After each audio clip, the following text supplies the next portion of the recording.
Bienvenidos a Zona Contexto, les saluda Pablo Barragán. Hoy conversaremos con una mujer para quien la reinvención ha sido una constante en su vida. Muy joven formó una familia al tiempo que realizaba sus estudios universitarios. Una crisis familiar que incluyó el fallecimiento de una de sus hijas y un doloroso divorcio la ponen en la que podría ser el momento más difícil de su vida. En esas circunstancias, el encuentro de 5 piedras en la playa representaría para ella un parteaguas. Emprende una nueva carrera como entrenadora en temas de liderazgo y escritora. Recientemente recibió un importante premio en la ciudad de Nueva York gracias a su primer libro. Está con nosotros en Zona Contexto la escritora Roselia Ramos. Comenzamos.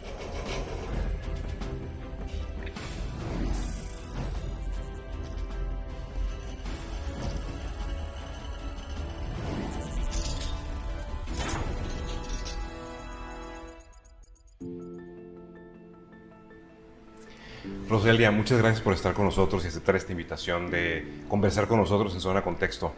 Al contrario, un honor para mí estar aquí con ustedes. Gracias. Roselia, tengo muchos años de conocerte. Coincidimos en una de las empresas donde estuviste trabajando y me ha tocado ver tu evolución y la forma como te has reinventado. Pero habiendo conocido tu trayectoria también antes de que nos conociéramos por allá a principios de siglo, sé que eres una persona que tiende a reinventarse, que no le tiene miedo a los cambios e a intentar cosas nuevas y diferentes. Y bueno, pues quisiera que abordáramos esos diferentes momentos que has tenido en tu vida, pero pues vámonos al inicio. Tú eres nacida aquí en la ciudad de Tijuana. Así es. Bueno, cuando dices que no le tengo miedo a los cambios, yo creo que cualquier persona y una servidora, claro que tenemos miedo a los cambios. La cuestión es que enfrentamos los miedos de otra manera, ¿no? Porque tenemos retos. Pero miedo sí existe, esa emoción sí existe. La adrenalina. La adrenalina, lo desconocido, la incertidumbre existe, pero aún así siempre hay un objetivo, una meta, un sueño por alcanzar. Bien, y nos habíamos remontado a tus orígenes aquí en la ciudad de Tijuana, de padres migrantes. Hija de padres migrantes. Sí, mis padres son de Guadalajara, obviamente se vienen para acá a Tijuana, empiezan a abrirse camino. Aquí nazco yo y algunos de mis hermanos, y es cuando precisamente empieza esa trayectoria de estar luchando, precisamente de perder todo. Mis padres en Guadalajara empiezan de cero aquí en Tijuana también, y es cuando nos empezamos pues, a desarrollar, ¿no? Como familia. Tú hiciste una carrera profesional, pero independientemente de la carrera que estudiaste, has hecho otras cosas. Sí. Mi carrera principal es licenciada en Relaciones Industriales. Sin embargo, siempre me ha encantado estudiar, prepararme. Es algo que año con año, tenga dinero o no tenga dinero, lo hago. Entonces, he venido preparándome desde liderazgo, servicio de atención al cliente, mercadotecnia, lo que es parte del coaching con programación neurolingüística, hipnosis, coaching ejecutivo, coaching de pareja, familia, inteligencia emocional, ventas. En realidad son muchísimos lo que son parte de esos talleres o cursos, ¿no? Que he recibido. Y también en la etapa formativa, a pesar de que, como comentas, estudiaste la carrera de Relaciones Industriales, estuviste trabajando también en temas de diseño y arquitectura. Bueno, cuando yo estudié la preparatoria, me metí, de hecho, al área de arquitectura porque yo quería ser arquitecta. Pero cuando salgo de la carrera es algo muy caro para mí, lo cual yo no me podía mantener. Y empecé a trabajar con ingenieros y arquitectos. De hecho, fui como la tercera mujer aquí en Tijuana en 1987 más o menos, que aprendo esas herramientas de AutoCAD. Casi nadie tenía computadoras, mucho menos, ¿no? El hecho de aprender ese tipo de herramientas. Y es cuando me abro paso para mantenerme en mi carrera, porque me caso muy joven, a los 20, y obviamente me desenvuelvo en ese mundo, ¿no? Pero llega un momento donde dices, oye, no es tu carrera, necesitas desempeñarte en el área tuya. Y precisamente acabas de mencionar, te casas a los 20 años de edad, o sea, no habías terminado la carrera, no habías terminado de estudiar cuando te casas. No, de hecho apenas estaba empezando mi carrera, entonces me caso muy joven a los 20, sigo estudiando la universidad y es cuando empiezo a tener también mi familia, ¿no? Cuando termino mi carrera. Vamos a decir que la respuesta podría ser obvia, pero siempre hay algo más. Al paso de los años podemos detectar que hay algo más. Si yo te pregunto, ¿por qué te casaste a los 20 años? Pues la respuesta en aquel momento habría sido, porque me enamoré. Fíjate, hay algo más profundo. Cuando yo era adolescente, yo proyecté mi vida.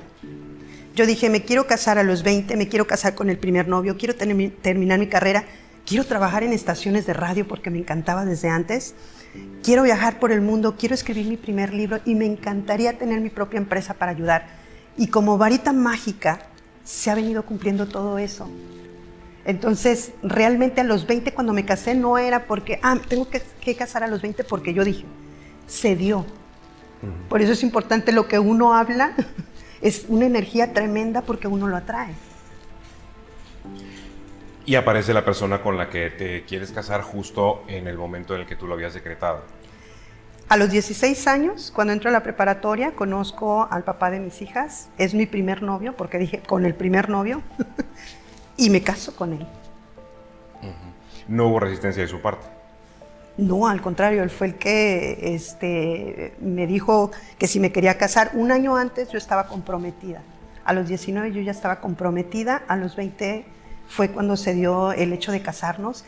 Y tiempo después fue cuando reflexioné y digo, wow, todo se dio como yo lo dije cuando era adolescente. Y al paso de los años, aunque lo decretaste, se cumplió. Digo, a veces podemos hacer, por eso dicen por ahí, ten cuidado con lo que dices, sí. ¿No? Los decretos a veces los hacemos de una manera, en un contexto que nos lleva a desear cosas que tal vez no sean lo más conveniente. Sí. Cuando ya han pasado los años y tú volteas a ese momento, y no se trata aquí de arrepentirse, porque uno nunca debe arrepentirse de lo que hace menos que hagas daño, ¿no? Pero ¿volverías a hacer ese decreto en esas condiciones, 20 años de edad, con tu primer novio?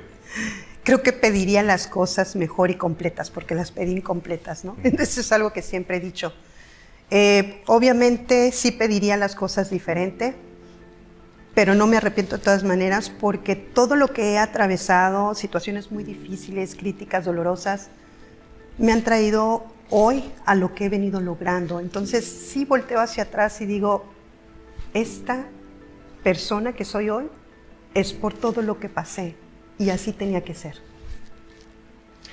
Y como también tenían que ser las hijas que tuviste, sí. las situaciones que viviste dentro de tu matrimonio, inclusive el peor dolor que puede enfrentar un padre o una madre de familia y después la separación.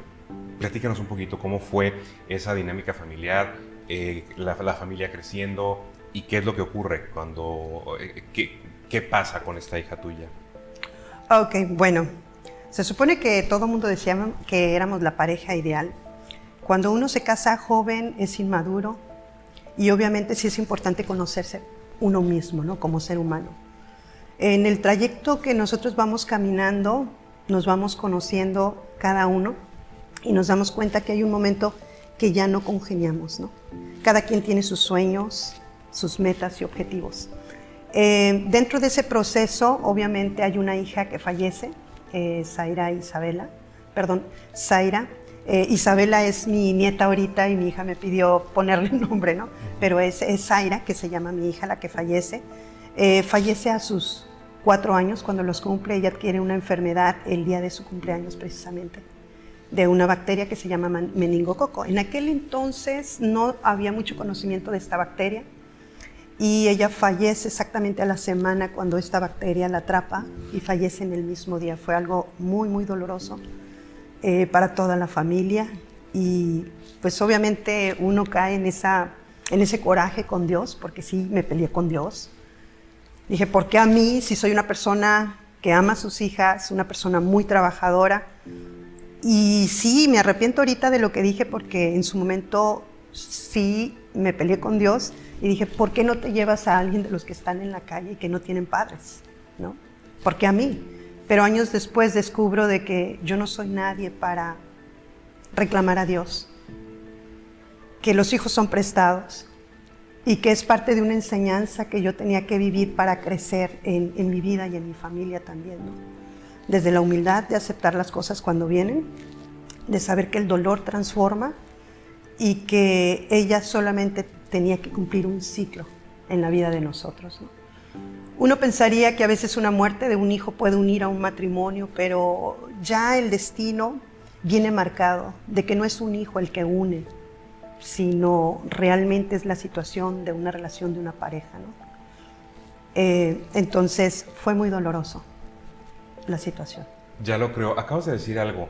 El destino ya viene marcado. ¿Tú sí crees que ya estamos predestinados para ciertas cosas? ¿No crees que tal vez nosotros podamos rediseñar o diseñar lo que queremos para nosotros? O como dice el dicho, ser los arquitectos de nuestro propio destino. Creo que sí podemos ser los arquitectos de nuestro propio destino, porque creo que cada quien lo crea desde el punto donde se encuentra. Pero lo que sí tengo bien claro que es, aunque te pongas, no te toca. Y aunque no te pongas, te toca. Entonces, aunque yo traté de salvar muchas situaciones en el matrimonio o entre los dos, ya hay cosas que vienen marcadas, que ya no es para uno. De hecho, ahora que estuve en Nueva York, mi hija más chica, estuvimos platicando mucho y mientras que veíamos toda la ciudad de Nueva York, viendo las situaciones que hemos vivido difíciles, ella me dijo algo que me quedó muy claro. Tú y mi papá no eran para estar juntos. Entonces yo me sorprendí cuando me dice eso y le digo, ¿por qué? Porque tú tienes sueños, tienes objetivos, él es diferente. Si hubieran estado juntos, las herramientas para darnos a nosotros como hijas hubieran sido diferentes. Pero creo que los dos ahorita separados son herramientas que nos fortalecen mucho más a nosotras. Entonces, sí entendí que hay cosas que aunque tú quieras que sean a la fuerza, no puede ser a la fuerza. Ya hay cosas marcadas. ¿Y qué es lo que detona finalmente esa separación, Roselia?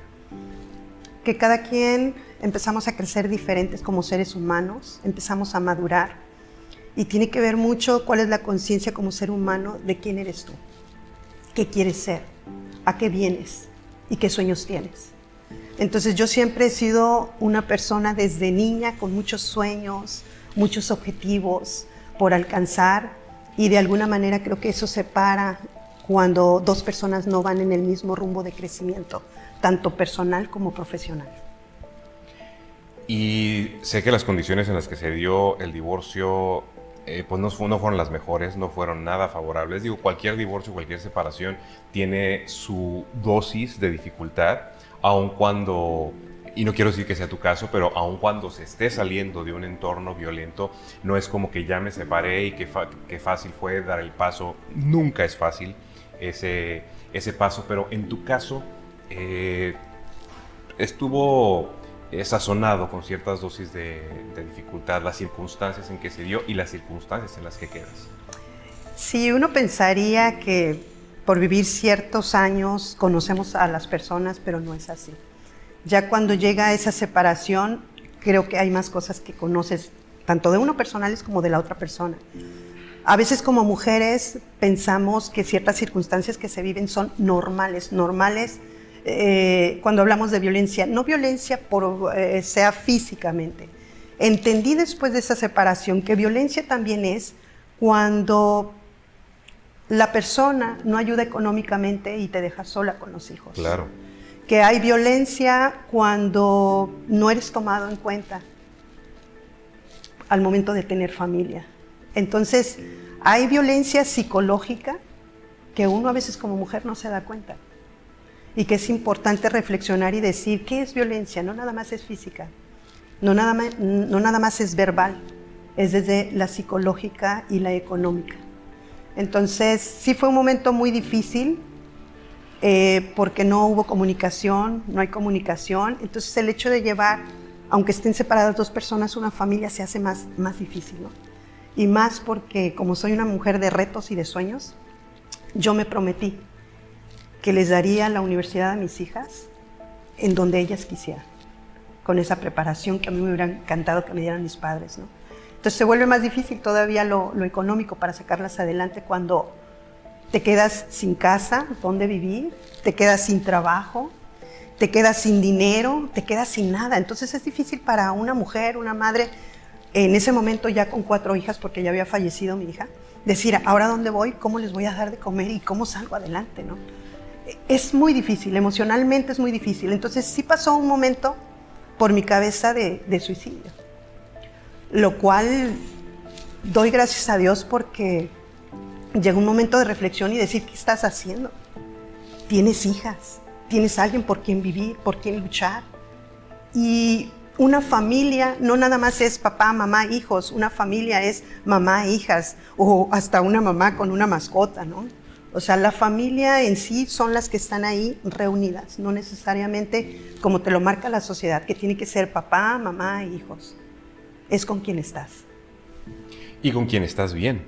Sí, sí, sí. Porque pueden estar juntos y no ser familia. Así es. Esa es otra situación también, Sí. que estamos muy acostumbrados a verla y no darnos cuenta.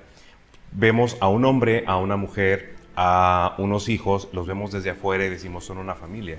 Sí.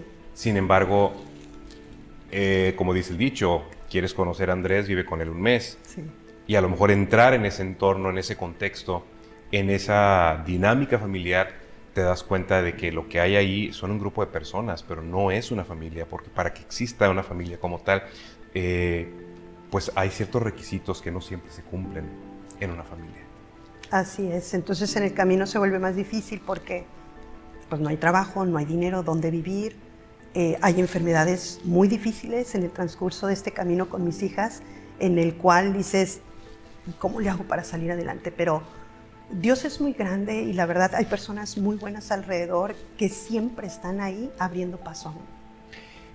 Y también en esos momentos difíciles, Roselia, suele salir el verdadero temple de las personas, Sí. hombres o mujeres, aquí es indistinto el género, y se pueden encontrar a sí mismos, reinventarse, y a veces hace falta nada más un empujoncito que puede llegar a aparecer en donde menos te lo esperas.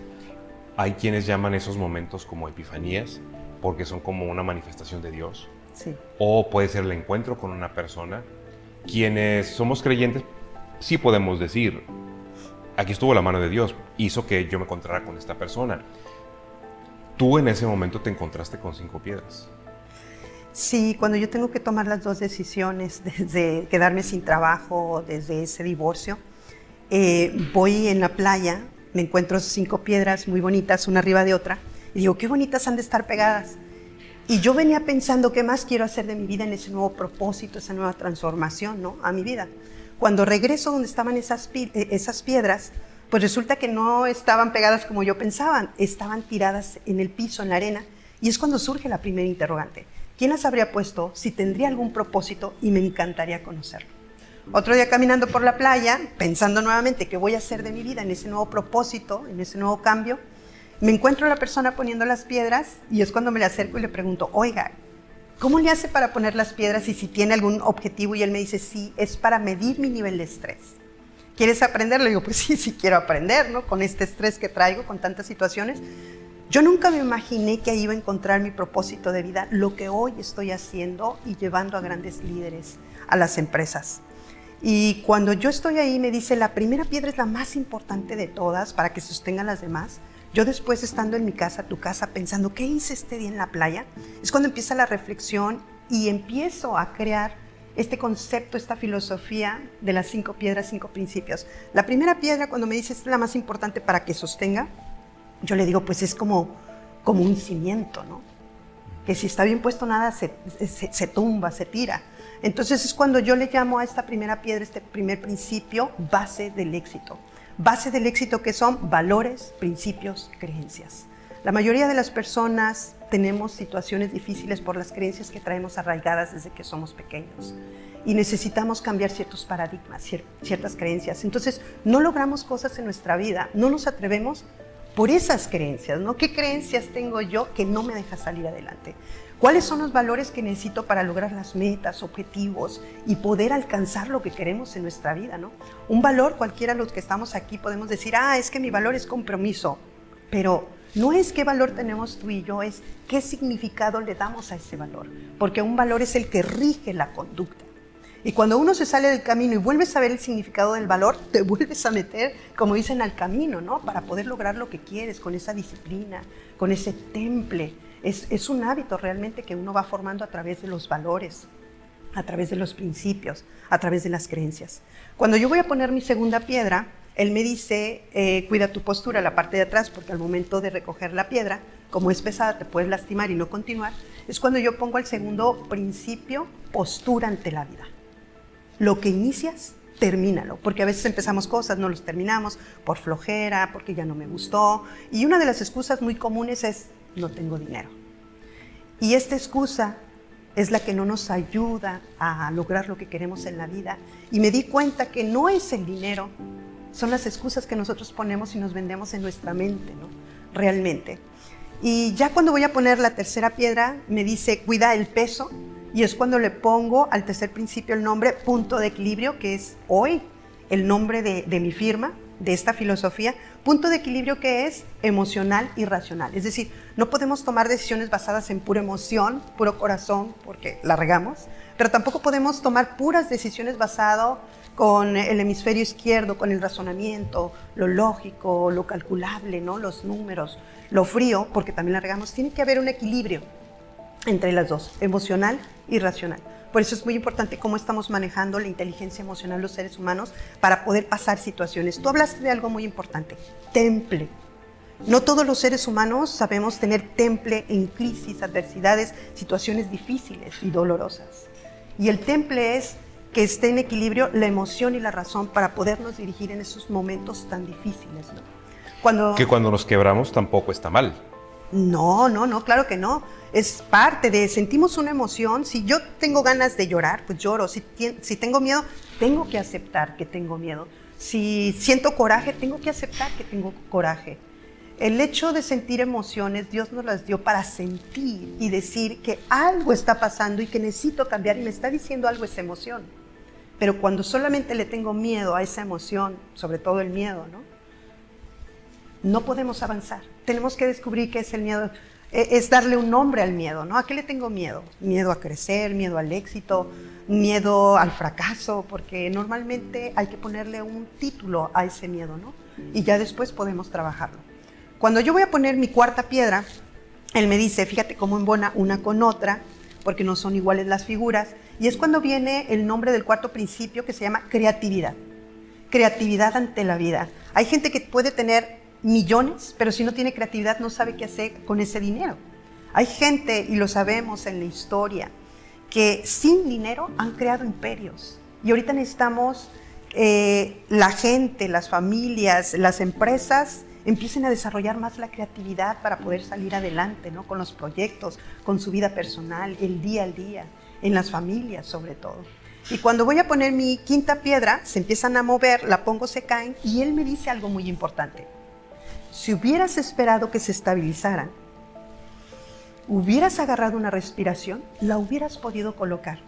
Como digo, ahí me cayó el 20 después de muchos años de dar la clase de comunicación, expresión oral, y tú lo sabes muy bien como experto, qué importante es inflar el globito para poder hablar, el estómago. Pues no es nada más para poder hablar. El hecho de oxigenar el cerebro es para conectar cuerpo, mente, alma y espíritu y poder dirigirnos más acertadamente al momento de tomar decisiones.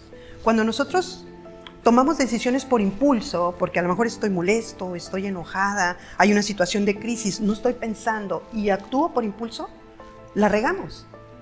Inclusive cuando estamos enojados, que a lo mejor decimos una mala palabra, claro, ya soltamos un golpe. O ya matamos a alguien, ¿no? Por no pensar. Entonces, oxigenar el cerebro es muy importante para conectar tu mente con tu cuerpo y poder actuar en ese momento. Cambiar de ser reactivo a ser proactivo. Así es. Y tiene que ver mucho cómo estamos oxigenando el cerebro para llevar esa paz y poder tomar la mejor decisión. Cuando yo pongo estas piedras, pues volteo a ver mis manos y digo, wow, yo las construí. Y es cuando viene la reflexión de toda mi vida. ¿Cómo he venido construyendo en mi familia cuando no había dinero, con creatividad? En las empresas con las que estuve trabajando, que no había dinero, presupuesto, pues con lo que hay, ¿no? Y que dices, bueno, tenemos talento, hay equipo, hay creatividad. Nos damos cuenta que todo ser humano construye con lo que tiene alrededor. Nadie podemos construir solos. Todos construimos a través de todos. Ese momento, ese encuentro con esa persona, no sé si sigas teniendo contacto con esa persona. Fue la última vez que lo vi, la primera y última vez. Suele suceder, y eso tú lo sabes. En muchas ocasiones las personas que llegan a dejarnos algo, Sí. llegan, hacen lo suyo, se van y no vuelven a aparecer en tu vida.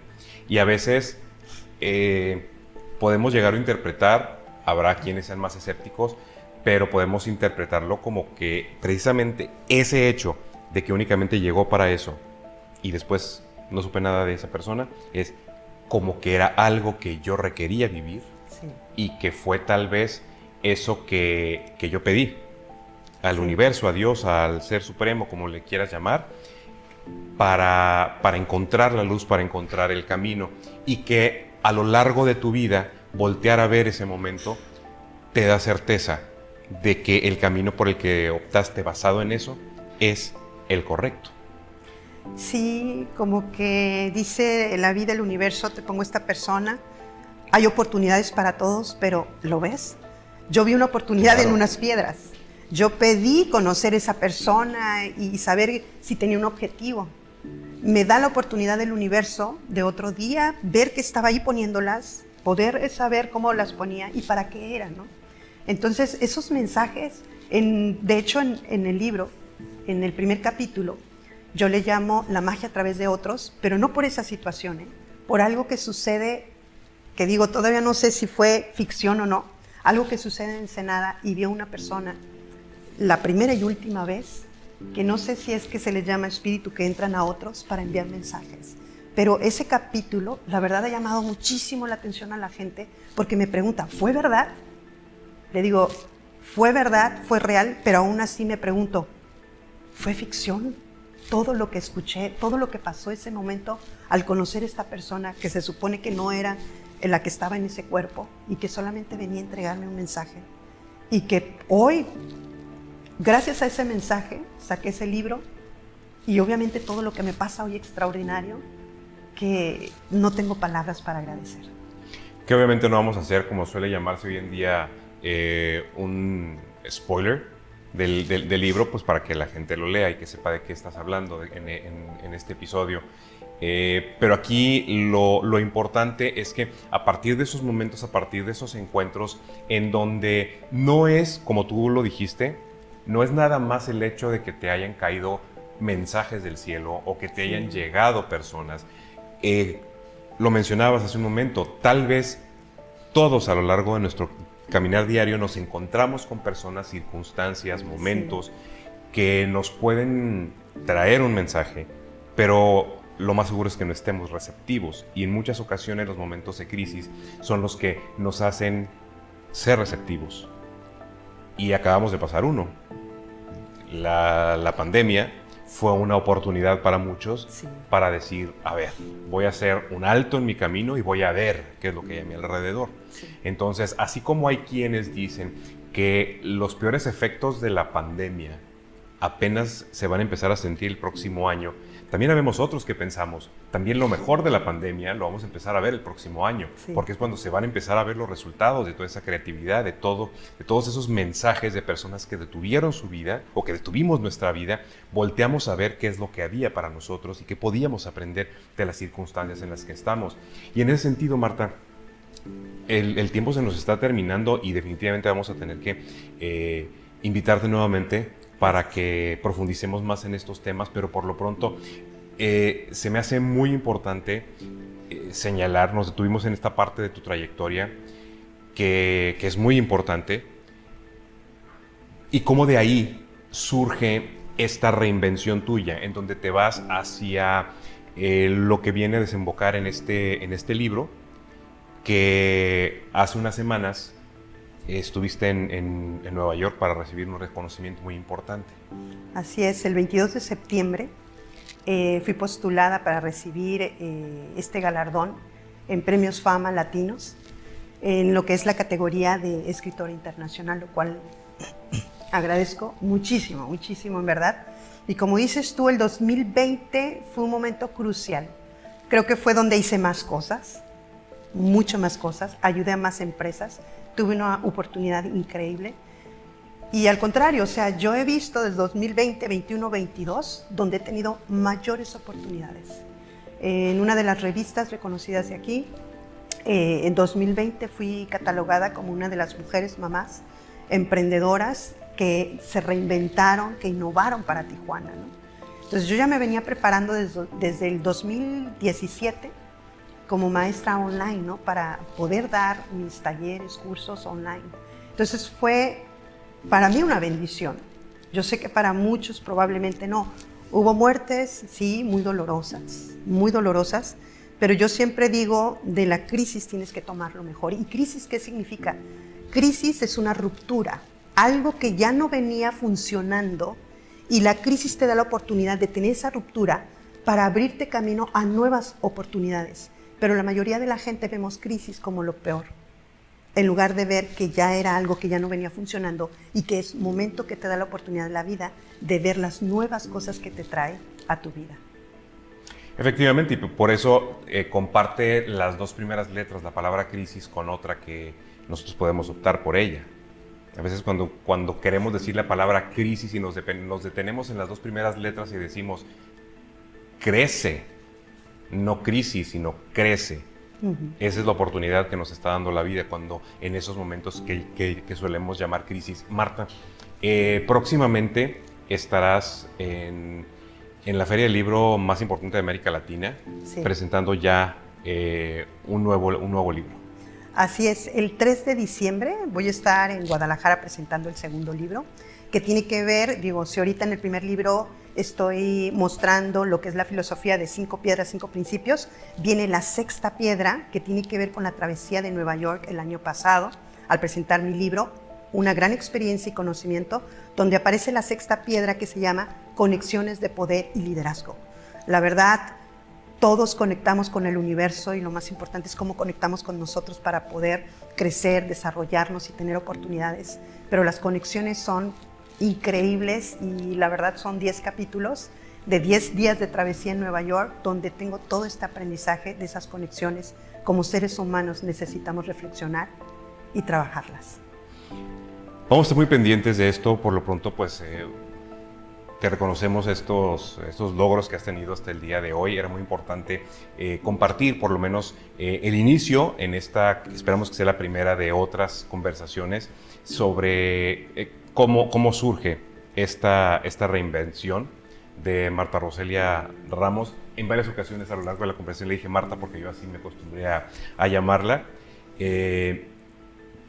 Y te invitamos a que próximamente, el año próximo, estés de nueva cuenta con nosotros para platicar más a profundidad sobre las repercusiones que han tenido estas 5 piedras que te encontraste en un momento de crisis, sí, en una playa.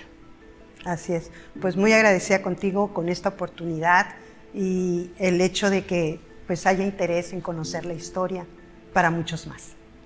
Muchas gracias. Nuevamente aquí tienes tu casa. Gracias también a ustedes por habernos acompañado y les recordamos la invitación de siempre a que estén atentos de los contenidos que publicamos constantemente en Zona MX y también la invitación para que si ustedes conocen a alguien que tenga algo interesante que compartir con nosotros, nos lo hagan saber. Podría ser nuestro próximo invitado en Zona Contexto. Gracias. Hasta la próxima.